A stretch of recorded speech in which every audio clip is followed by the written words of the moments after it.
I have learned a few things in medical school that I think you should really know. Things that I saw in hospitals, in wards, that changed the way I look at the world. And I want to share that with you today. And if you take these concepts and you apply them to your lens, it will benefit you a lot. The first thing I want to share with you is the illusion of control over life. I've seen patients diagnosed at the perfect time, treated perfectly, and yet they still pass away. And I kind of thought, well, we like to think that we have control, but we don't, do we?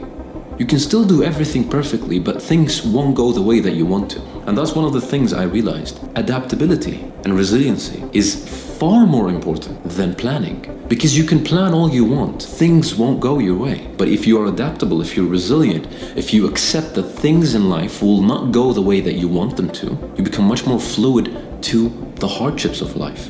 Because you're resilient, you can shift, you can move. Okay, this happens, that's all right. This is where I say you have to be resilient. For example, yesterday, just yesterday, I promise you, I like to run in a park that's a bit far away. So I take some clean clothes with me so I can change into and continue my day rather than coming all the way back and then changing, I run, I do everything, I change into my clothes. And then I realized when I got home that I forgot my running clothes in the park, which is so far away. So I'm now annoyed. I go back after 3 hours, promise you, it took me 3 hours and still I didn't find my clothes. Fine, that happened. What is your response? Alhamdulillah, I thank God for this. Thank God for losing your clothes. Yes, you thank God for everything. You surrender to the flow of things, okay? It's much more peaceful and it puts you in a much better state to focus on things that actually matter. And I said, I forgive the person who took them. I detach from the situation, I'm done. Don't think that rigid control over everything is good.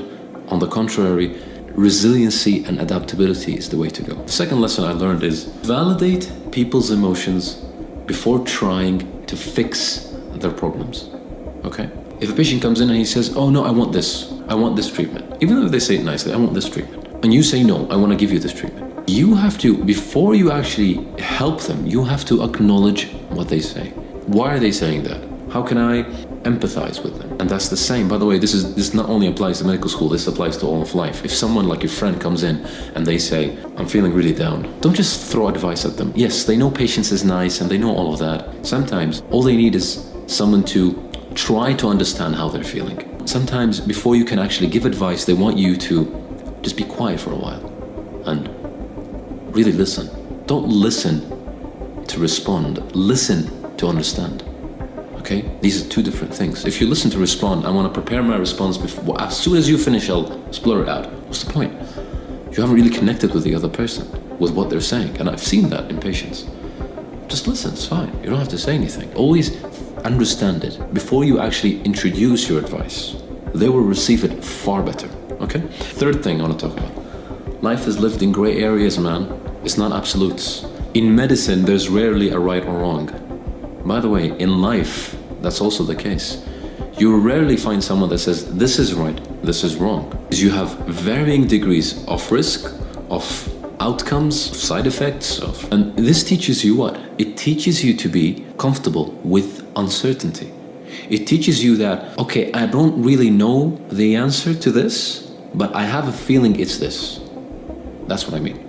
And I'm open to suggestions, and I'm open to someone telling me that no, this is the case because of this. I would see doctors at the top of their game arguing about symptoms, arguing about treatments and things, not arguing, but discussing it. And you can see how both of them have good points and they just talk it out. And it's amazing because you think, oh no, this is only medicine. No, it's not. It's in life as well. If someone comes to you, don't be so close-minded and say, no, this is the only solution. Listen to the response. It's okay not to have the answers to everything. And even if you have some answers to things, it's okay to reopen those files and look at other types of evidence. Some things, yes, we know for certain are true.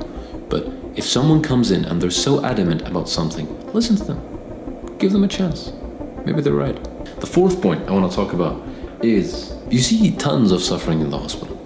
But it's these patients that have the most suffering that are the most in peace with themselves. It's weird. The strongest, the ones with the most wisdom, the most loving. Not always, but most of the time, majority-wise, when you talk to these patients, they're in peace, man.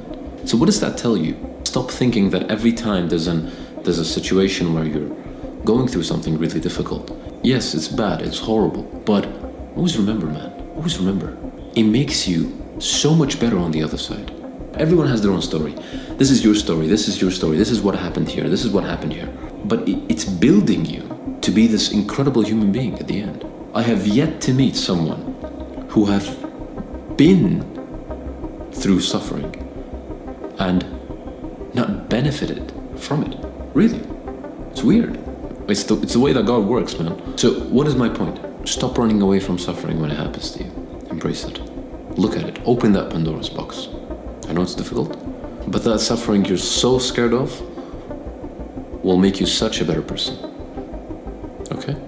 I appreciate that this video was all over the place, so hopefully it wasn't too bad. And I hope you guys benefited from the video. Takbis, like to help me and my journey on YouTube. And as always, Assalamu alaikum.